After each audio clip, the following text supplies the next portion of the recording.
Hello students, welcome to Civil Staff Himachal and the PYQ session of नायब तहसीलदार exam, जिसमें आज हम 2012 and 14 years में पूछे गए गांधीयन थॉट से जितने भी सवाल हैं उन्हें डिस्कस करेंगे। गांधीयन थॉट या टीचिंग्स ऑफ महात्मा गांधी से बहुत से सवाल आपके हिमाचल प्रदेश के तकरीबन सभी एग्जाम्स में पूछे जाते हैं। Same in the case with नायब तहसीलदार एग्जाम। अगर मैं किसी एक व्यक्ति के कंटेक्स्ट में बात करूं जिसका सबसे ज्यादा कॉन्ट्रीब्यूशन इंडियन फ्रीडम स्ट्रगल में रहा है, तो undoubtedly we can say the name Mahatma Gandhi. और गांधीयन जो थॉट्स हैं, आइडियोलॉजीज हैं, ये ना सिर्फ इंडिया में बट आउटसाइड इंडिया भी बहुत ज्यादा फेमस हैं।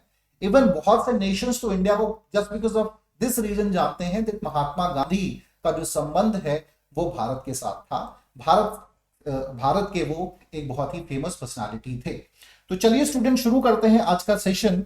सबसे पहले सिलेबस पर एक नजर डालेंगे। तो 3 पार्ट्स में आपका प्रीलिम्स का सिलेबस बटा हुआ है, ठीक है। पहले में आपका 30 मार्क्स में history, geography and socio economic development of Himachal Pradesh है। सेकंड में आपका करंट अफेयर्स का पार्ट है और थर्ड जो पार्ट है जिसमें हिस्ट्री, पॉलिटी, इकोनॉमिक्स, ज्योग्राफी ये सभी पार्ट बांटे गए हैं। 40 नंबर का ये सेक्शन है जिसमें एंड में आपके टीचिंग्स ऑफ महात्मा गांधी भी ऐड किया गया है। तो तकरीबन 5 से 10 सवाल तो आप एक्सपेक्ट कर ही सकते हैं कि प्रीलिम्स में टीचिंग्स ऑफ महात्मा गांधी से आएंगे। ऑलराइट, तो अब जानेंगे भाई कितने कितने सवाल जो हैं ईयरली पूछे गए हैं अभी तक आपके टीचिंग्स ऑफ महात्मा गांधी से। सो 2012 में 2012 में सबसे अधिक सवाल पूछे गए हैं, 10 क्वेश्चन आए थे। आफ्टर दैट इन 2014 सिर्फ 4 सवाल पूछे गए हैं और 2016 में 7 क्वेश्चन आए हैं और 2018 में सिर्फ 6 क्वेश्चन पूछे गए हैं। सो अगर आप एवरेज की भी बात कर लीजिए, सो 5 to 10 के बीच जो सवाल हैं ये आप एक्सपेक्ट कर सकते हैं कि महात्मा गांधी से पूछे जा सकते हैं। ऑलराइट, नाउ एनालाइज करेंगे कि भाई कैसे सवाल अभी तक पूछे गए हैं, ठीक है, और किन एरियाज पर आपको फोकस करना है, ध्यान देना है। तो सबसे पहला है contribution of Gandhi ji in freedom struggle of India. तो ये बहुत ही सिंपल सेक्शन है। हिस्ट्री पढ़ते हुए ही ये सेक्शन हमारा स्ट्रॉन्ग हो ही जाता है कि भाई गांधी जी का सत्याग्रह में जो कंट्रीब्यूशन है, या आपका जो कॉपरेशन मूवमेंट था उसमें उनका कंट्रीब्यूशन है, civil disobedience, quit India movement, इन सभी मूवमेंट्स या जो भी घटनाएं इंपॉर्टेंट हुई उनका गांधी जी के साथ जो एसोसिएशन है यहां से सवाल पूछ लिए जाते हैं, या इंडियन नेशनल कांग्रेस के जो सेशंस हुए हैं वहां से सवाल पूछ लिए जाते हैं। ऑलराइट, इसके अलावा Gandhi ji before coming to India, इससे पहले भी गांधी जी ने 20 साल जो थे वो साउथ अफ्रीका में बिताए थे। तो जो भी इवेंट्स में उनका पार्टिसिपेशन साउथ अफ्रीका में रहा है, वहां के मूवमेंट्स में रहा है, ठीक है, जो उनका कंट्रीब्यूशन है, इनसे भी इवेंट बेस्ड सवाल ज्यादातर आपके पूछ लिए जाते हैं, ठीक है। तो ये भी इंपॉर्टेंट है। देन आइडियोलॉजिकल बेस्ड क्वेश्चन, ये सबसे इंपॉर्टेंट पार्ट है, ठीक है, गांधीयन थॉट में। या गांधीयन जो थॉट बनता है वो आइडियोलॉजी से ही तो बनता है ना। तो और यही सबसे आई थिंक जो पार्ट है जो बच्चों को थोड़ा सा मेमोराइज करने में, क्योंकि ये थोड़ा सा समझने वाला पार्ट है, ठीक है। जैसे गांधी जी का जो आइडिया है ट्रस्टीशिप का, वो क्या है, या सर्वोदय के विषय में महात्मा गांधी ने क्या कहा, what was his political ideas, what was his social and economic ideas, ठीक है। क्वेश्चन आ जाएगा कि भाई इनमें से कौन सा जो आपका फैक्ट है वो गांधी जी की ट्रस्टीशिप से नहीं लिया गया, ठीक है, या उन्होंने नॉन वायलेंस और ट्रूथ के कंटेक्स्ट में क्या कहा गया, इनमें से कौन सा ऐसा आइडिया है जो सत्याग्रही को फॉलो करना चाहिए। ऑलराइट, तो ऐसे जो सवाल हैं आइडियोलॉजिकल बेस्ड सवाल भी पूछ लिए जाते हैं आपके एग्जाम में। इसके अलावा personalities associated with Gandhi ji, there are number of personalities even in the freedom struggle of India, ठीक है।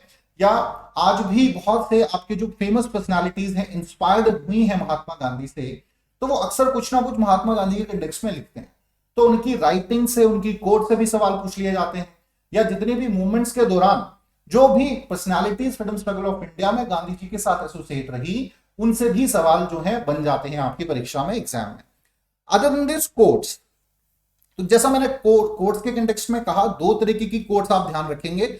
एक तो है भाई गांधी जी की जो कोट्स हैं, गांधी जी ने डिफरेंट अपने विचार दिए हैं, डिफरेंट इवेंट्स पर उन्होंने कुछ कहा है, ठीक है, या डिफरेंट जो उनके थॉट्स हैं उन पर उनके जो इंपॉर्टेंट, जैसे गॉड के कंटेक्स्ट में, रिलीजन के कंटेक्स्ट में उन्होंने कहा है, ठीक है, ट्रूथ, नॉन वायलेंस के कंटेक्स्ट में कहा है, तो वो कोटेशन की फॉर्म में सवाल पूछ लिए जाते हैं। इसके अलावा जितने भी पर्सनालिटीज हैं उन्होंने भी कुछ ना कुछ गांधी जी के कंटेक्स्ट में लिखा है, कहा है।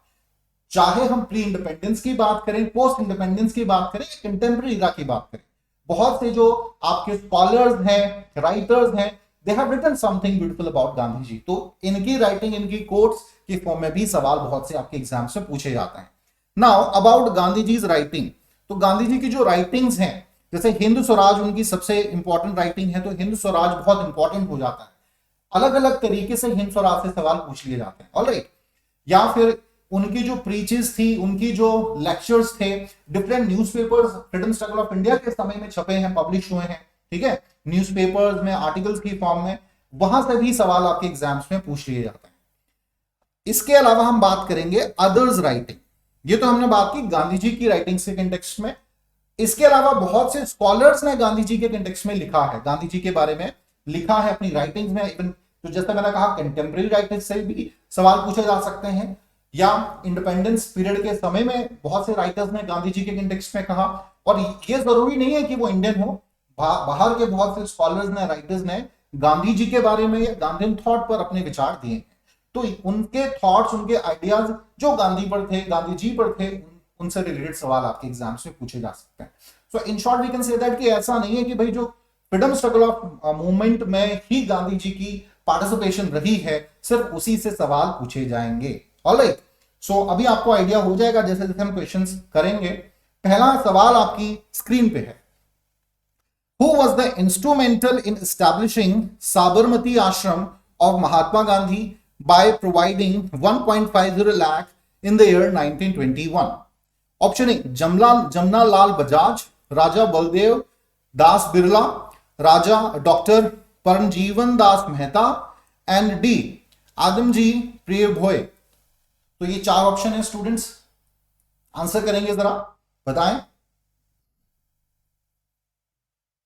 साबरमती आश्रम के कंटेक्स्ट में यह सवाल पूछा गया, किसने सहायता की थी?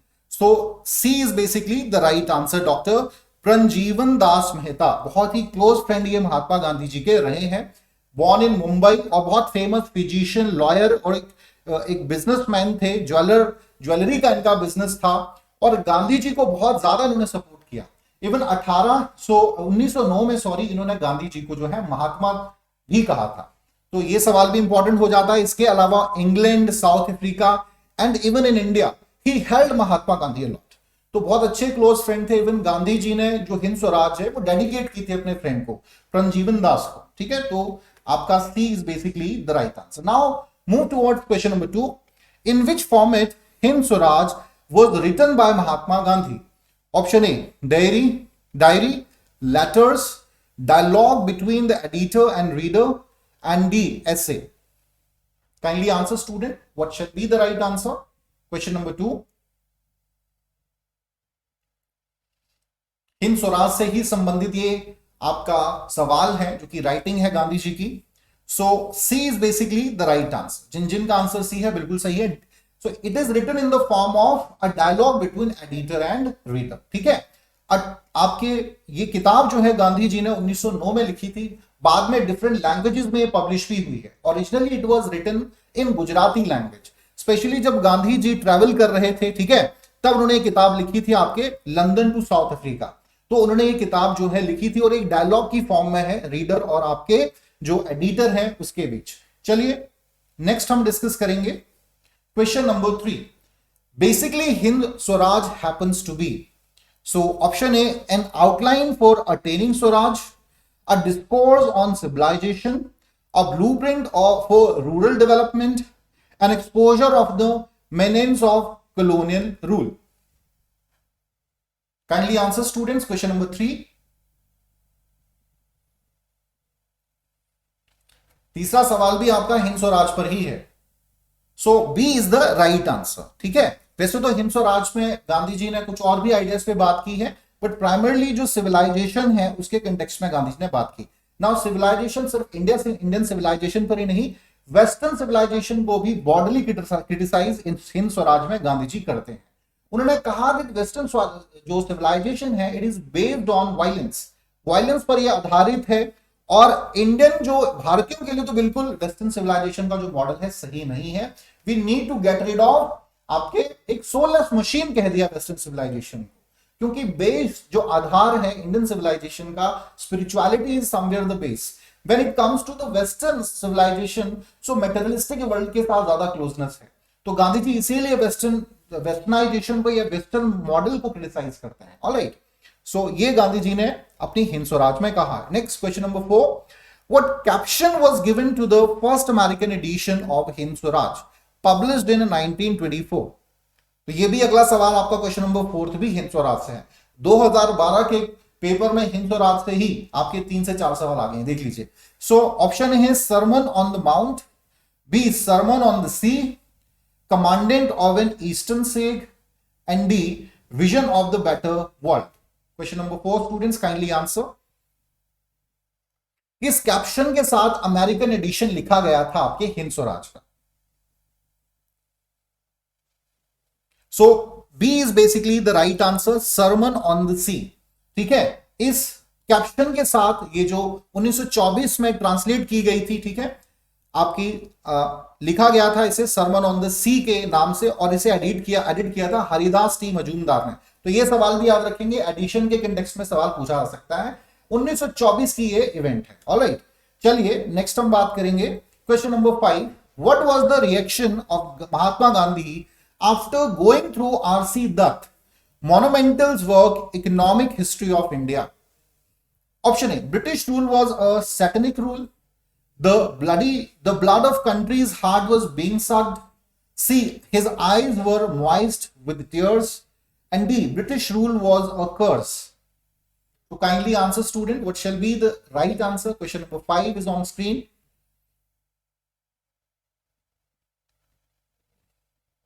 देखिए, पर्सनालिटीज जो गांधी जी के साथ एसोसिएट रही हैं, उनसे भी सवाल, उनकी राइटिंग से भी सवाल पूछे गए हैं। तो C is basically the right answer. So बात करते हैं आरसी दत्त के कंटेक्स्ट में। बहुत ही फेमस ये राइटर भी थे और आईसीएस ऑफिसर रहे थे। 1897 में ही रिटायर्ड फ्रॉम आईसीएस सर्विसेज। ठीक है, उसके बाद इन्होंने रामायणा, महाभारता या इवन ऋग्वेदास का बंगाली में ट्रांसलेशन उन्होंने किया था। ठीक है, और साथ ही साथ बहुत ही फेमस और भी राइटिंग्स में रही है, जिसमें इकोनॉमिक हिस्ट्री ऑफ इंडिया भी रहा। इस किताब को पढ़ने के बाद महात्मा गांधी जी ज्यादा इन्फ्लुएंस हुए थे कि उनकी आंखें जो थी वो नम हो गई, भर आई थी। ठीक है, सो बहुत इंपॉर्टेंट है सवाल ये भी। क्वेश्चन नंबर 6 पे आएंगे, which mental state is conducive for the renunciation of anything according to Mahatma Gandhi? After the arousal of robust sense of duty, after realizing the futility of material things, after finding better alternative to desire things, after brooding over the inferiority of the material world. So what shall be the right answer? Kindly answer students. Gandhian thought से ये सवाल लिया गया है, जो उन्होंने soul, God या individual के कंटेक्स्ट में कहा है। ठीक है, या उनका जो रिनाउंसिएशन को प्राप्त करने का तरीका था, ठीक है, उस पर उनके जो आइडिया है, वहां से ये सवाल। So kindly answer, बहुत सिंपल सवाल है अगर आपको बेसिक अंडरस्टैंडिंग है about the Gandhian thought. So C is basically the right answer. After finding better alternative to desired things, Gandhi ji का ये मानना था, जब उन्होंने माइंड के कंटेक्स्ट में कहा that human mind is like that, कि भाई जो चीजें हमें पसंद आती हैं, ठीक है, जिनमें हमें मजा आता है, हम उनको प्रेफर करते हैं करने के लिए। तो अगर आप सेल्फ डिसिप्लिन होंगे, अगर आप एक सात्विक जीवन जी रहे हैं, अगर आप मेडिटेट कर रहे हैं, ठीक है, तो कहीं ना कहीं आपको इन्हीं चीजों में एंजॉय आप करने लगेंगे। सेल्फ जो रिलायमेंट है, सेल्फ डेवलपमेंट है आपका, इनर सेल्फ का, वो होगा, और आपका जो डेवलपमेंट है, आपकी डिजायर जो है, उसके इंटरेस्ट बदल जाएंगे। तो गांधी जी ने कहा कि आपको जब एक बेटर अल्टरनेटिव फाइंड आप कर लेते हैं, सो जो वर्ल्डली पोसेशंस के साथ आप जुड़ाव है वो ऑटोमेटिकली छूट जाता है। अगर आप जबरदस्ती करेंगे कभी भी तो पॉसिबल नहीं हो पाएगा। ठीक है, तो ये गांधी जी ने कहा, और इसके लिए उन्होंने जो सुझाव दिए वो कहा कि एक बहुत ही सिंपल लिविंग लाइफ हमें जीनी चाहिए, साथ ही साथ जो सेल्फ डिसिप्लिन हो, मेडिटेशन आप करें, ठीक है, और अच्छी लिटरेचर को आप पढ़ें। Literature in the form of scriptures आप पढ़ सकते हैं, भजन कीर्तन सुन सकते हैं। ये भी एक वे ऑफ जो है, जिसे हमारे सनातन धर्म में मोक्ष प्राप्ति का साधन भी कहा गया। तो Gandhi ji was also deeply influenced by Bhagavad Gita. तो उनके भागवत गीता की जो टीचिंग्स हैं, उनसे भी, उनके विचारधारा भी कहीं ना कहीं गांधी जी के आइडियोलॉजी में हमें दिखते हैं। चलिए नेक्स्ट क्वेश्चन पर आएंगे। Question number 7, when did Winston Churchill dubbed Mahatma Gandhi half naked fakir? So during the heyday of non-cooperation movement, amidst civil disobedience movement, during Dandi March and during Quit India movement. ये तो बहुत simple सवाल है। Winston Churchill जो कि prime minister रहे हैं आपके इंग्लैंड के, उन्होंने गांधी जी के कंटेक्स्ट में ये कहा था, ठीक है। तो कब कहा था ये सवाल पूछा गया। जनरली सवाल क्या बनता है सिंपल कि भाई किसने कहा था, लेकिन एक ही सवाल के बहुत आयाम होते हैं, डिफरेंट डायमेंशंस होती हैं, उनसे रिलेटेड सवाल भी पूछ सकते हैं। तो विंस्टन चर्चिल ने महात्मा गांधी को यह कहा था ड्यूरिंग दांडी मार्च के समय, ठीक है। बहुत ज्यादा ब्रिटिशर्स परेशान थे, तो विंस्टन चर्चिल ने यह रिमार्क गांधी जी के लिए दिया था, ठीक है। Now move towards question number 8, about which book Mahatma Gandhi has commented that it has been written with blood and tears. Kindly answer students. Question number 8. The white slaves of England, the kingdom of God is within you, unto this last, and be a new crusade. Kindly answer students. इनमें से ये दो किताबें बड़ी famous भी हैं, उनका भी मैं जिक्र करूंगा, but C is basically the right answer, ठीक है। unto this last, सबसे अगर जितनी भी राइटिंग्स महात्मा गांधी ने पढ़ी हैं, सबसे ज्यादा किसी से वो प्रभावित रहे तो जॉन रस्किन की अनटू दिस लास्ट से हुए हैं। इसके अलावा the kingdom of God is with in you, ये भी बहुत फेमस किताब है जिसने महात्मा गांधी की आइडियोलॉजी में, उनकी विचारधारा में परिवर्तन किया है, ठीक है। सो किन प्रोमिनेंट आइडिया से गांधी जी प्रभावित हुए हैं और कब ये किताब उन्होंने पढ़ी, इससे भी सवाल पूछे जा सकते हैं। सो साउथ अफ्रीका, ये भी उन्होंने जर्नी की टाइम ही पढ़ी, इनको किसी ने की किताब दी थी साउथ अफ्रीका में, ठीक है। और जॉन रस्किन की ये किताब है अनटू दिस लास्ट। इसमें से 3-4 आइडिया जो गांधी जी को बहुत ज्यादा इन्फ्लुएंस किए हैं, उसमें है आइडिया ऑफ सर्वोदय, अंत्योदय का जो आइडिया है, ठीक है। और एक बहुत ही फेमस वर्ड इसमें लिखे गए थे जो गांधी जी के को बहुत ज्यादा गांधी जी के दिल को छू गए थे, वो थे the good of the individual is contained in the good of all. कि भाई अगर एक व्यक्ति का डेवलपमेंट, एक व्यक्ति की जो खुशी है वो इस बात पे निर्भर करती है कि वो समाज के लिए क्या कर रहा है, मैनकाइंड के लिए क्या कर रहा है। और ये जीवन के उनके बेसिक प्रिंसिपल्स में से एक बात बन गई थी। Even the government of India is still follow his ideas. सबका साथ सबका विकास, उससे इन्फ्लुएंस लगता है हमें, ठीक है। या जो गांधी जी का ट्रस्टीशिप का मॉडल है वो जनधन योजना के फॉर्म में हम देख सकते हैं। स्वच्छता भारत स्वच्छता अभियान जो चला है, ये भी महात्मा गांधी जी के जो क्लींजिंग पर उनके आइडियाज थे उनसे संबंधित है, ठीक है। सो कहीं ना कहीं गांधी जी के विचार हमें आज भी कहीं ना कहीं आप हमारे इर्द गिर्द ही देखने को मिल जाता है। चलिए move towards question number 9। Rare personality like Gandhi arrive rarely on the earth for the wheel of humanity and motherland. Who utilized Mahatma Gandhi in these terms. So मैंने कहा ना, स्टेटमेंट बेस्ड सवाल आएंगे दो तरीके से। एक तो गांधी जी की जो थॉट्स हैं, उनकी जो स्टेटमेंट्स हैं पहला, और उन पर जो कही गई स्टेटमेंट्स हैं उनसे रिलेटेड। सो ऑप्शन है Albert Einstein, Romain Rolland, Rabindranath Tagore and D doctor Pranjivan Das Mehta. Kindly answer student. Question number 9 is on your screen.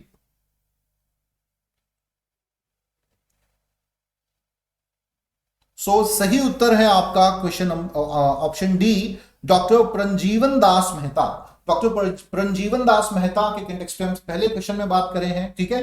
बहुत ही फेमस के आपके फिजिशियन थे, लॉयर थे और साथ ही साथ एक सफल बिजनेसमैन भी थे। और गांधी जी की मैं उनकी बड़ी आस्था थी, बहुत अच्छे दोस्त तो थे ही हमेशा, चाहे वो साउथ अफ्रीका हो, इंग्लैंड हो या भारत हो, हर जगह गांधी जी की इन्होंने सहायता की। इवन साबरमती आश्रम को स्टैब्लिश करने में भी महात्मा गांधी की इन्होंने सहायता की थी, ठीक है।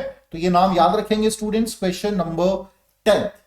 Between 1936 to 1945, Mahatma Gandhi often stayed at Manor Villa whenever he visited Shimla. So this mention belonged to, किस पर्सनालिटी से इसका संबंध है?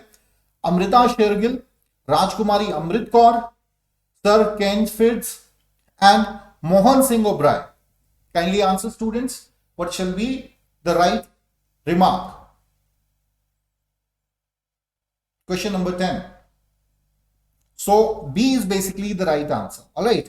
राजकुमारी अमृत कौर जो है इससे संबंधित रहा है, इन्हीं की ये प्रॉपर्टी थी मैनोर विला। और बहुत बार गांधी जब भी 1936 से 45 के बीच विजिट किए हैं शिमला में, बहुत से इंपॉर्टेंट सेशंस हुए हैं शिमला में, तो often Mahatma Gandhi visited, so he stayed in Manor Villa, ठीक है। और ये आज जो है आकर्षण का केंद्र भी है। जब भी जो आपके टूरिस्ट हैं यहां आते हैं, शिमला मीना विला देखने आते हैं, तो ये वो जरूर देखते हैं कि भाई गांधी जी कहां ठहरते थे। ठीक है, सो राजकुमारी अमृत कौर के कंटेक्स्ट में बात करें तो इनका इंडियन फ्रीडम स्ट्रगल में भी योगदान रहा, एक राज परिवार से इनका संबंध था, राजा हरनाम सिंह की ये बेटी थी। ठीक है, और साथ ही साथ जो एक इंपॉर्टेंट सवाल और बनता है, एग्जाम में पूछा जा सकता है कि पहली ये आपकी फर्स्ट हेल्थ मिनिस्टर भी थी। ठीक है, 1947 में, एंड रिमेन्ड आफ्टर इंडिपेंडेंस, मतलब इंडिपेंडेंट इंडिया के कंटेक्स्ट में बात कर रहा हूं, फॉर 1947 टू 57। ऑलराइट, तो ये सवाल जो है इंपॉर्टेंट बन जाते हैं। नाउ 2014 में जो पूछे गए हैं सवाल उन पर आएंगे। Which movement of Gandhi ji gave the slogan of do or die? तो बहुत ही सिंपल सवाल है, civil disobedience movement, non cooperation movement, quit India movement, in Champaran movement. Kindly answer students. Question number 11 बहुत सिंपल है, आई थिंक सभी को आता होगा। C is basically the right answer. 1942 में जो क्विट इंडिया मूवमेंट शुरू की गई थी, एक सवाल मैं पूछना चाहूंगा, ये क्विट इंडिया मूवमेंट किस जगह से शुरू की गई थी? ये भी आंसर करें इफ यू नो दैट। ठीक है, चलिए डिस्कस करते हैं। क्विट इंडिया मूवमेंट जो है अगस्त मूवमेंट हुआ था 1940 में, उसके बाद क्रिप्स मिशन आया। इनके फेल्यूर के बाद भारत महात्मा गांधी जी ने आपके Congress, all India Congress committee जो कि बॉम्बे में सेशन हुआ था, इसमें ये डिक्लेयर किया था क्विट इंडिया मूवमेंट को, और इसी में ये नारा भी दिया था, करो या मरो या डू और डाई। और ये वो समय था लेकिन जब सेकेंड वर्ल्ड वॉर में भी काफी ज्यादा ब्रिटिशर्स की इन्वॉल्वमेंट बढ़ गई थी। दे वर लुकिंग फॉर इंडिया कि भाई भारत भी इसमें अपनी पार्टिसिपेशन दे। तो ये याद रखेंगे, बॉम्बे के पर्टिकुलर अगर जगह की बात करें, गोवालिया टैंक मैदान है बॉम्बे में, यहां पर यह मूवमेंट शुरू हुआ था। ठीक है, और यहीं पर यह नारा दिया गया था। स्टूडेंट अब ये नहीं है कि भाई सीधा क्विट इंडिया मूवमेंट कहां हुई थी या सिंपल सवाल पूछ लिया जाएगा, इसके हर एंगल से सवाल पूछा जा सकता है। तो जितने एरियाज को आप कवर कर सकते हैं किसी क्वेश्चन को आप कीजिए। चलिए अगला सवाल पे आएंगे, question number 12। When did Gandhi ji return to India from South Africa? Now again it's a simple question, but difficulty क्या है वो ऑप्शंस में आपको दिख जाएगी। Option A January 1st 1915, January 9 1915, March 15 1915 and April 10 1915। Kindly answer students. Question number 12. So now the question B is basically the right answer. 9 जनवरी 1915 को महात्मा गांधी जी भारत आए थे और इंडियन जो फ्रीडम स्ट्रगल है उसमें अपनी पार्टिसिपेशन देना शुरू की थी। बहुत से एरियाज में इसके बाद सत्याग्रह मूवमेंट को गांधी जी ने स्टार्ट किया था। ऑलराइट, सो चलिए अगले सवाल पे आएंगे, question number 13। When Gandhi ji was asked in 1921 whether he would like to make any change in the language of Hind Swaraj written in 1909, he said he would like to change one word. What was this? His criticism of doctors, his criticism of lawyers, his use of word prostitute for the British Parliament, and D, his views about machines. So kindly answer students. Question number 13 is on your screen.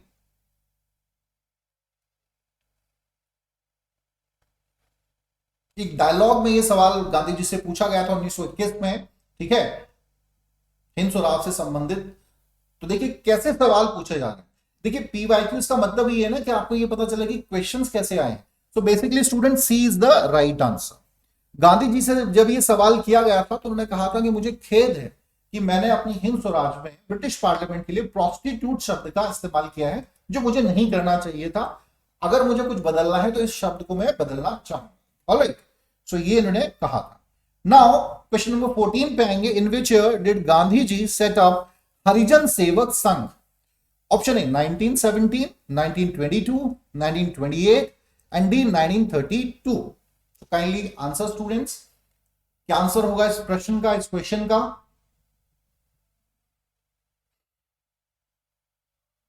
Question number 14।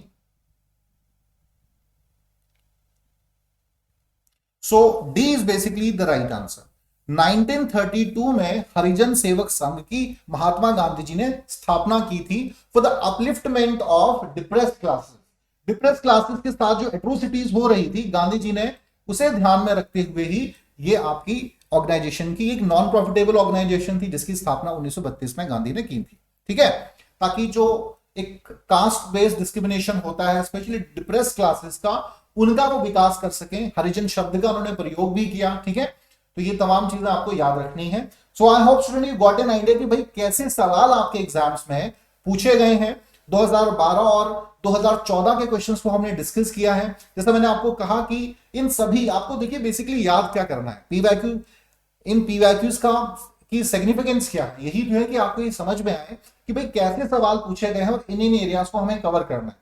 इसका यह फायदा नहीं है कि यही सवाल आपके repeat हो जाएंगे सारे, ठीक है, ऐसा नहीं है। हो सकता है एक दो सवाल रिपीट भी हो जाए, but at least you got an idea कि भाई इन सेक्शंस को हमें ध्यान में रखना है जब हम गांधी थॉट को, गांधी जी की टीचिंग्स को पढ़ रहे हैं। तो ठीक है, तो नेक्स्ट सेशन में हम नेक्स्ट ईयर के जो आपके 16 एंड 18 ईयर्स के जो गांधी थॉट से संबंधित सवाल है उन्हें डिस्कस करेंगे। तो आज के लिए इतना ही students, thank you very much.